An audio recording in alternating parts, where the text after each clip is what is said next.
Greetings YouTube. Today I'm going to talk about my latest gaming book, Savage World, the Explorer's Edition. This is a small, digest-sized book, and it's pretty much all you need to play the Savage Worlds game.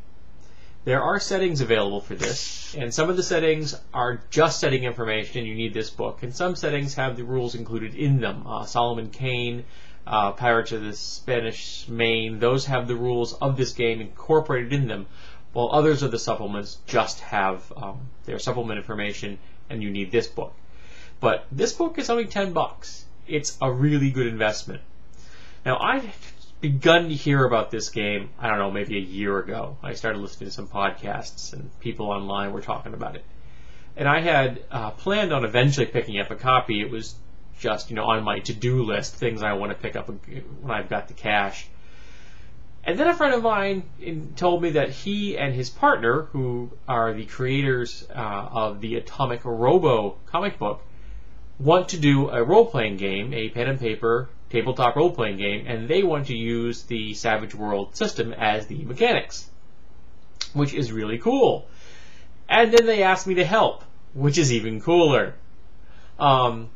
I'm kind of their role-playing expert guy. I'm the person that's going to help them work through some of the mechanics, the crunchy stuff, while they will be providing both the artwork and the writing because they're artists and writers, and I am neither.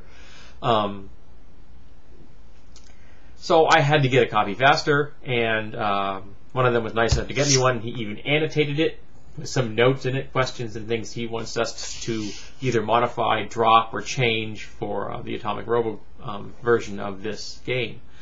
The one thing I did encounter with this is that my friend Scott had a problem with grasping how people use this game when you have when you're unskilled.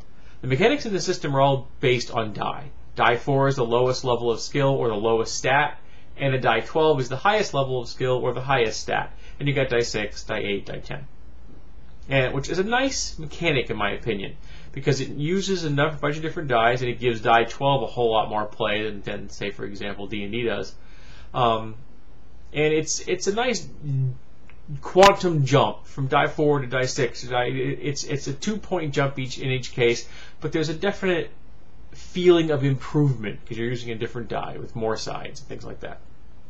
But he was confused about how you use the mechanic for an unskilled check. And in the game, an unskilled person has no skill in picking up, so a person who has no skill in fighting picks up a knife and they want to use the knife, they have a die 4, the lowest die available, which makes sense. You're unskilled, you don't know how to use the item in question or the skill in question. It makes sense you're not going to have a very good roll. And in the game, you need a 4 as your target number for everything. Fine, that would make sense. 25% of the time you would succeed with an unskilled check. However, there's a -2 to your roll for an unskilled check. And that's where my friend Scott got a little bollocks right there. He's like, well, how do you get to a 4 if your maximum number is a 2? Well, there's two ways around this. First, there's one way in the fact that all the die rolls in the game are open-ended, a feature I really like.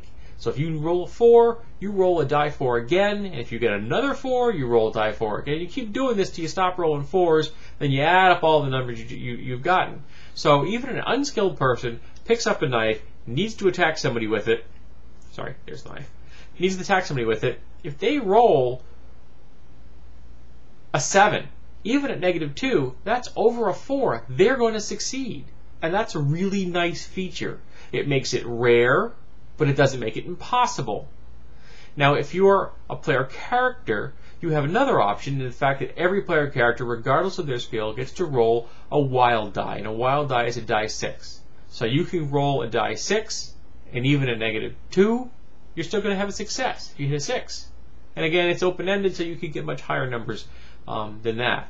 And for every 4 over the 4 you need, it bumps up the skill by some degree, and it's specific to damage or the skill in question, which I also like.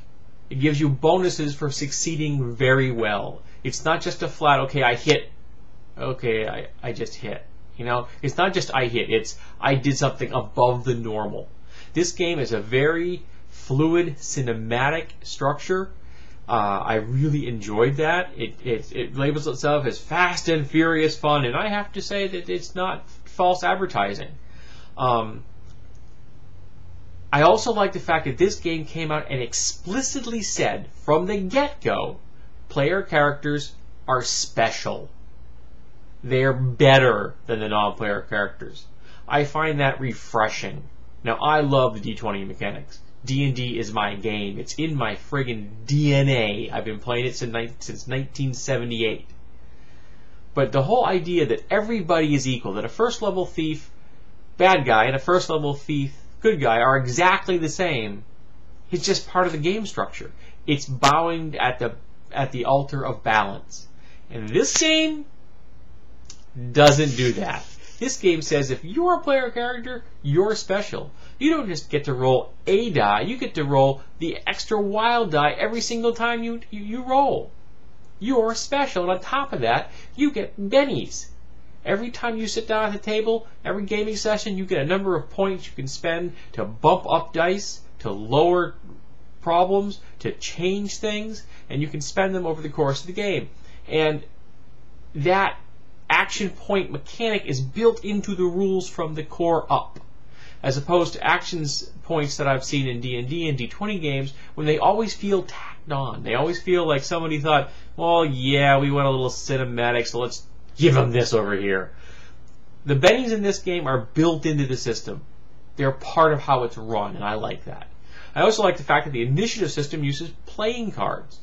52 cards plus the 2 jokers gives you 54 cards.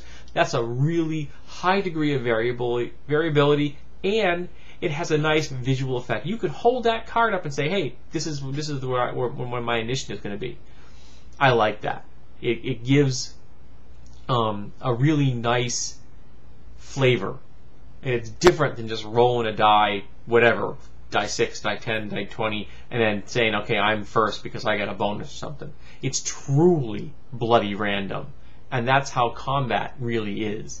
The best in the world can be last. So, I haven't had a chance to play this yet, and I haven't finished reading any of the setting books yet. I have a copy of the Pirates of the Spanish Main, which I'm currently reading, so I'll do a review of that when I'm finished. And I'm picking up a copy of Slipstream this weekend. A friend of mine my friend Scott bought it for me as a belated birthday gift. And I also have a number of Savage World fan-based books on my hard drive, which I'm going to print out and get bound so I can read them at my leisure. I hate reading long texts on computer screens. So I will actually be able to have some setting games to read and review in the near future. At least I hope to. But if you're looking for something out of the ordinary, and particularly if you're looking for something that's completely out of the realm of D20 or Dungeons and Dragons, I definitely suggest checking out Savage World. And at $10 for the book, you can't go wrong.